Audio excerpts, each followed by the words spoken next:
Perbezaan ini ialah perbezaan pada la ilaha illallah Muhammadur Rasulullah. Perkataan la ilaha illallah disuruh dan diperintahkan bagi setiap mereka yang ingin menganut Islam supaya berikrar tidak ada ilah melainkan Allah dan Muhammad adalah Rasulullah. Seseorang yang ingin menganut Islam tidak disuruh untuk menyatakan katakanlah Tuhan itu wujud, kerana ini sesuatu yang dikongsi oleh semua orang. Seseorang yang ingin menganut Islam, kita tidak menyuruh dia menyatakan katakanlah Allah itu sebagai Tuhan.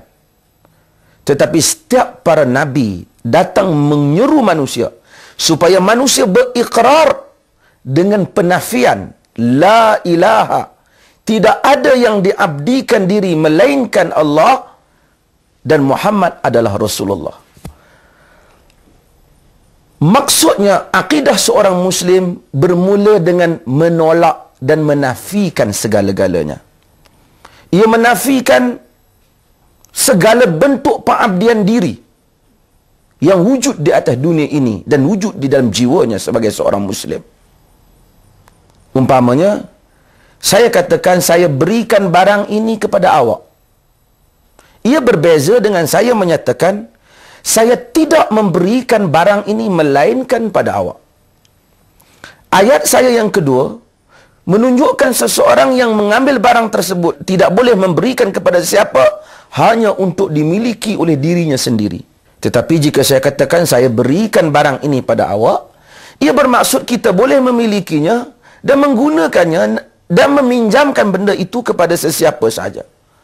Apabila seorang Muslim menyebut la ilaha illallah, ia bermaksud ia tidak boleh berkongsi dalam pengabdian diri melainkan hanya kepada Allah Subhanahu wa taala. La ilaha illallah inilah yang ditolak oleh Abu Jahal. Abu Jahal bukan tidak ingin mengabdikan diri kepada Allah, tetapi dalam masa yang sama ketika ia mengabdikan diri kepada Allah, ia ingin berkongsi pengabdian diri itu kepada yang selain daripada Allah. Kekuasaannya, makhluk-makhluk yang lain, kepentingan dirinya, dan segala bentuk unsur yang menyaingi kebesaran Allah Jalla wa'ala. Maka dengan itu ia menolak dakwah Nabi.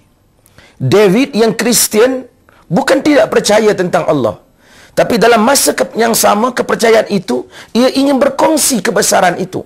Ia ingin berkongsi kebesarannya, kebesaran mengabdikan diri kepada Allah Ta'ala dengan mengabdikan diri kepada selain daripada Allah. Inilah yang menyebabkan Allah Subhanahu wa taala menceritakan di dalam suratul Nahl, Allah Taala menyifatkan tentang dakwah para nabi alaihi wassalatu wassalam. Allah menyatakan, "Wa laqad ba'athna fi kulli ummatir rasula an ya'budullah wajtanibut taghut." Dan kami menghantar bagi setiap umat itu rasul. Kerja rasul itu ialah menyuruh manusia mengabdikan diri kepada Allah dan menjauhi taghut.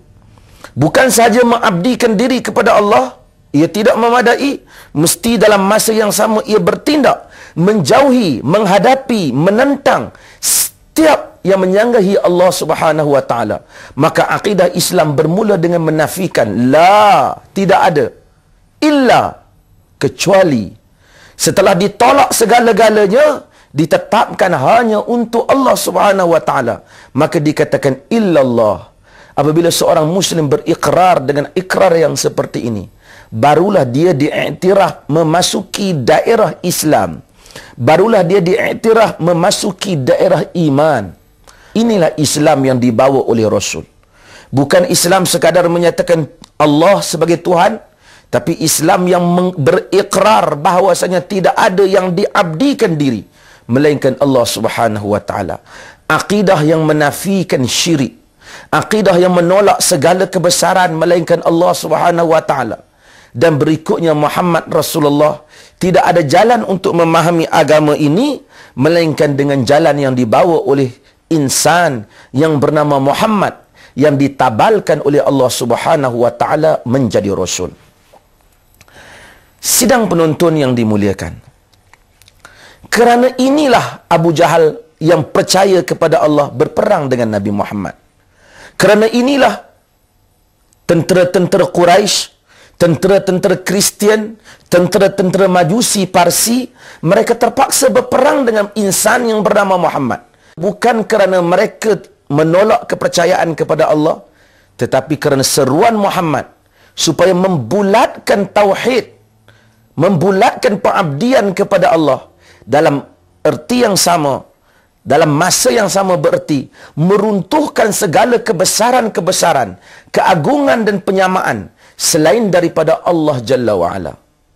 Apabila tentera Islam pergi menghadapi tentera Parsi, masuk panglima tentera Islam menghadapi tentera Parsi, antaranya pertemuan di antara panglima tentera Islam yang bernama Rib'i bin Amir. Ia masuk berjumpa dengan panglima tentera Parsi, dan panglima tentera Parsi Rostam bertanya kepadanya, "Mengapakah kamu orang Arab datang ke negeri kami? Adakah kamu kekurangan makanan? Adakah kerana kamu kekurangan bantuan supaya kami boleh membantu kamu?" Rib'i menjelaskan tentang apakah tujuan kedatangan tentera Islam. Tujuan itulah yang merakamkan dan memahamkan kepada kita hakikat kita sebagai seorang Muslim. Kata Rib'i, "Allahu bata'athana linukhrija man sya' min ibadatil ibad ila ibadatillahi wahda, min jawril adyani ila adlil Islam, wa min diqid dunya ila si'atid dunya wal akhirah." Allah lah yang menghantar kami, yakni Allah lah yang menghantar tentera Islam, umat Islam, pendakwah-pendakwah Islam, linukhrija man sya', supaya kami dapat mengeluarkan sesiapa yang Allah kehendaki, min ibadatil ibad, daripada mengabdikan diri sesama hamba, ila ibadatillahi wahdah, kepada hanya mengabdikan diri kepada Allah yang esa, min jawratil adyan, daripada kekejaman agama-agama, ila adlil Islam, kepada keadilan Islam, wa min diqid dunya, daripada kesempitan dunia kepada keluasan dunia dan akhirat. Apabila seseorang Muslim faham asas ini, maka dia tahu bahawasanya dirinya berbeza dengan diri David yang percaya Tuhan ada, dan Ramasami yang percaya Tuhan wujud, dengan Muhammad ataupun Ahmad ataupun seorang Muslim yang percaya Allah Subhanahu wa taala bukan saja wujud, ia Maha Pencipta dan tidak ada yang berhak untuk diabdikan diri kepadanya, mesti dinafikan sebarang unsur syirik kepadanya, dan mesti ditolak sebarang bentuk persaingan kepada kebesaran Allah, dan jalan sampai kepada Allah ini melalui baginda Nabi Muhammad sallallahu alaihi wasallam.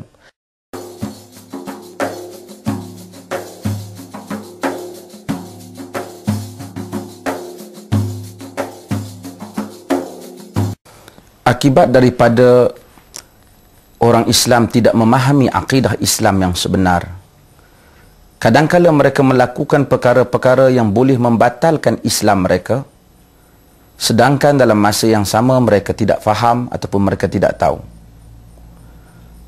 Maka kita dapati dalam masyarakat kita, sekalipun ramai orang yang mengetahui apa itu perkara yang membatalkan wuduk, apa itu perkara yang membatalkan salat ataupun sembahyang, yang membatalkan haji, yang membatalkan puasa, tapi malangnya mereka tidak tahu apakah perkara yang membatalkan dua kalimah syahadah yang mereka ucapkan ataupun yang membatalkan Islam itu sendiri. Jika dilihat dari segi aturan, haji, puasa, salat ataupun sembahyang, kesemuanya itu berada selepas daripada syahadah ataupun sebelah daripada ucapan syahadah yang diucapkan oleh seseorang Muslim. Bagaimana mungkin seorang Muslim memahami perkara-perkara yang membatalkan ucapan atau membatalkan salatnya, membatalkan zakatnya ataupun membatalkan puasanya ataupun hajinya, dalam masa yang sama dia tidak mempelajari apakah perkara yang membatalkan dua kalimah syahadahnya, yang sekaligus boleh menyebabkan terbatalnya keseluruhan Islamnya.